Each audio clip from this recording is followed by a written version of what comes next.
y'all, we are live at Madam's Beauty Supply, Hartford, Connecticut. We are interviewing the family that owns this incredible establishment. Note, I didn't say the owner, I said the family.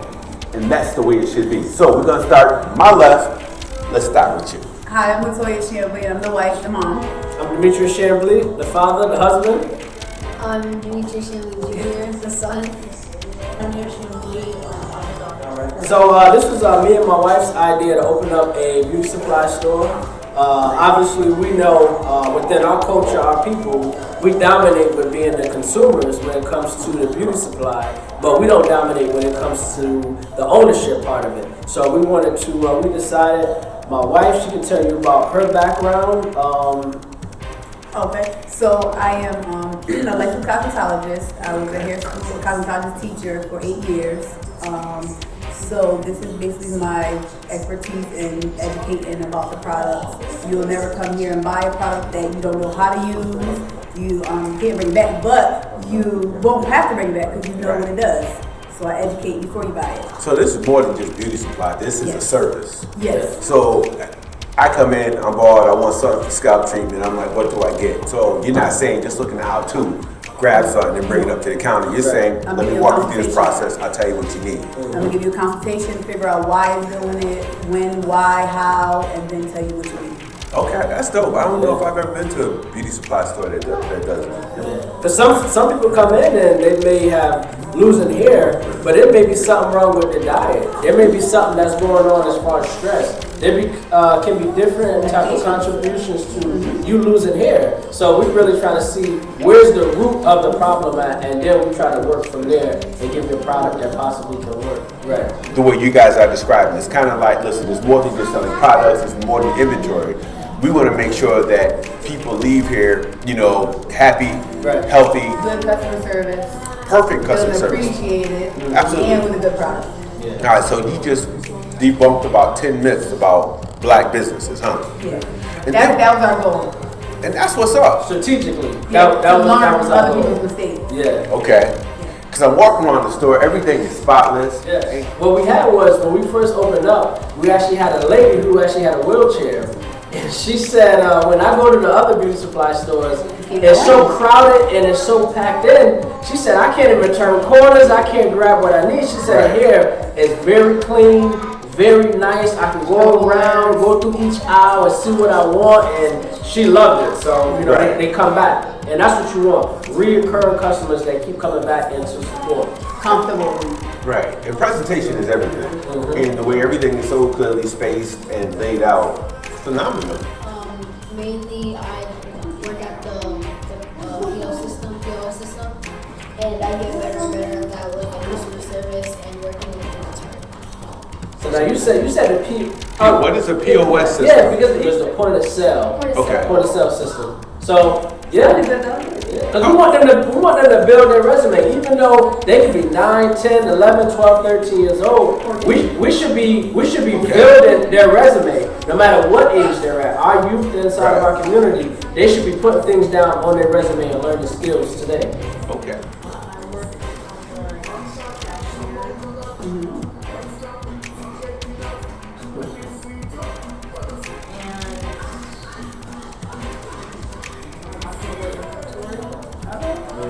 You did a good job, thank you. And I rearrange stuff Okay. So you helped set everything up. No, she did it. Oh, you set up everything in the She store. did it by herself. I was doing it. Oh, so the shout out goes to you when I talk about presentation. Yep, so we do some of that in the store. What we did was we aimed at sort of teaching the youth how to go ahead and open up their own stock account, because that's what he does. But what happened is a lot of our events turned out like this. It turned out to be a family event because we had parents who were dropping off their children, and they were starting to listen and hear things, and they was like, hold on, I'm 40 years old, 50 years old. I don't know some of the things that he's kind of talking about. So they sat down and they said, you know what, I want to learn too. So That's dope. yeah. The economy changing, the new things coming in and out, the new styles, trying to keep up with the new stuff. They come in and say, oh, do you have this? And I don't, but I take notes and I write it down and try to get it. Okay. If I can get it, usually I can get it. If I can't, look at other options or just And that, And I think another challenge that we face is that me and my wife have always been like independent type of go-getters.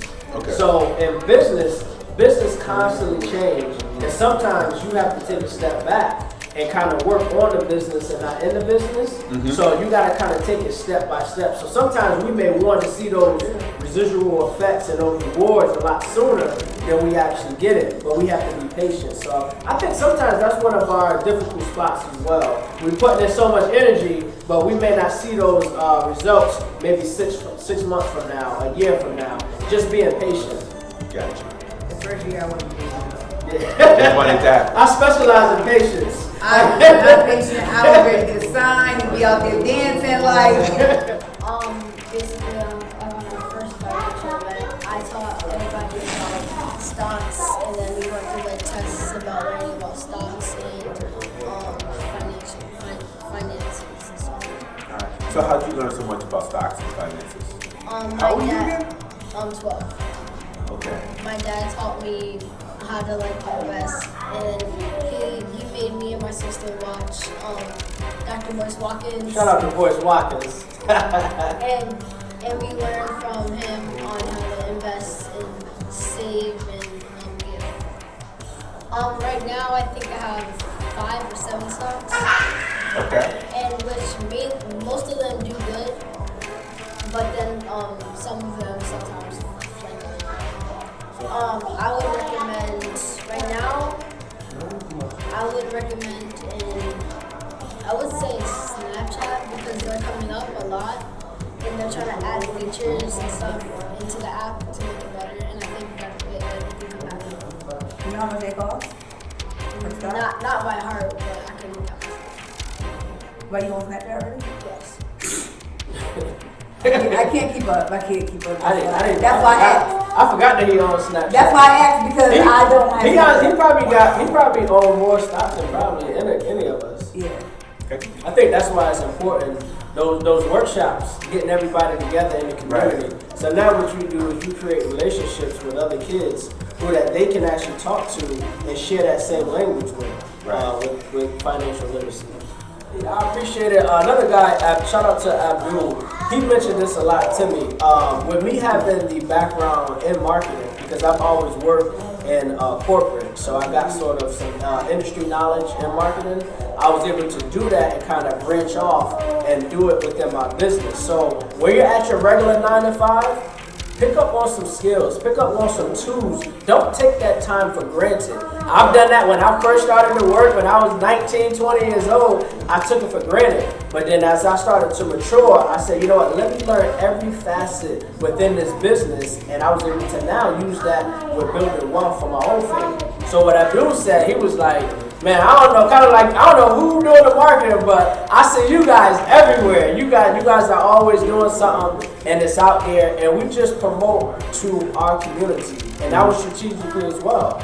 If everybody's your customer, nobody's your customer. Absolutely. So you have to see who are you going to market towards, and then now we're marketing towards our own people, so we know what our own people like. Yeah. So it makes it a lot easier. Because I'm not the marketing major, but I learned to market a little bit more since I'm in the house all the time.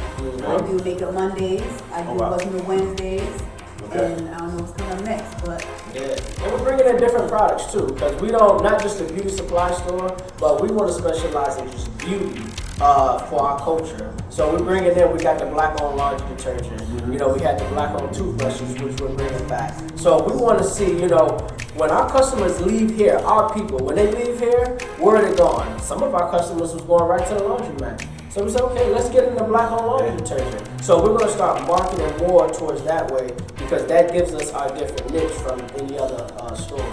Okay. Shout out to 2020. That was something that we actually had here. Let me explain a little bit. We actually put a big flat screen TV right here on the counter. Yep. And we had people come out from the community. We had the chairs all lined up. We got pizzas and everything. Yep. And this was a year ago. Matter of fact, a year exactly. We got everybody together and we watched Hidden Colors together. So we watched Hidden Colors together. Yeah, we Tyreek. Yeah, shout out to Tyreek. So we had some heated debates. Yes, we had some heated debates with about some snaps. with some great people in the community. But we had some heated debates. We talked about religion and economics, family, problems, and it was cool. relationships and everything. And then we got to the end where we talked about solutions. And when I talked about solutions, there were some things where I talked with some organizers out of Philly. We're bringing everybody together from Dr. Claude Anderson. We always talk about group economics. But what does that look like? Right. So me, what I wanted to do was, we came up with this concept 2020. That's $20 with 20 people, and we select one black business to all go and support at the same time. And it's been a beautiful thing. We have gotten great support. Other businesses that we went to, they've got recurring customers that's coming back and supporting them. And we just want to keep this initiative going. So much so that I believe in 2 weeks, we got a brother out in California. He'll be doing his own 2020 out in California as well. So this is a great thing to get us all promoting each other's business and growing together. That was when we came up with the business plan. One of the things that I kind of took hold of was I feel like it's not enough for you to be a business inside of the community, but how does the community benefit from your business? So we wanted to change the landscape of what that meant, and I think we're doing that from the results and from the people's word. Shout out to Springfield, Massachusetts. I love it. You guys have shown love from day one. Since we opened, you guys have shown love, and we just want to reciprocate and throw that love back. But it's been always mutual respect, and we love it. So shout out to everybody in Springfield, everybody in Mass. Bumpy's, Veganish, Rob, you, George, everybody that's out there. We've been to a lot of spots. Kelly, I can name them all, but we've been to a lot of spots out there. Yep, ethics, everybody. Wherever our people is at, we at home. And then they call us and ask us, they like, do you, somebody just asked me today, you know some nail techs? I'm like, you know I do. I got cards over there. I got a little bit of everybody's business over there. Black home, you come get a card, give them a call. And I have a book club as well. And all of our books that we read every month, we purchase all of our books right from the Black Bookstore. Okay. So practicing that Dr. Claude Anderson group economics, keeping that money circulating amongst ourselves. We're going to show y'all. Because the key is, some people talk about it, but then there are people who just wake up and they do it. Yes. And more people need to pay attention to that. Yes. We have to build our own process. As you guys are doing, there's a process. And it's not about personality. And I just think that's beautiful. So congratulations to the whole family. Thank you. Thank you for coming out.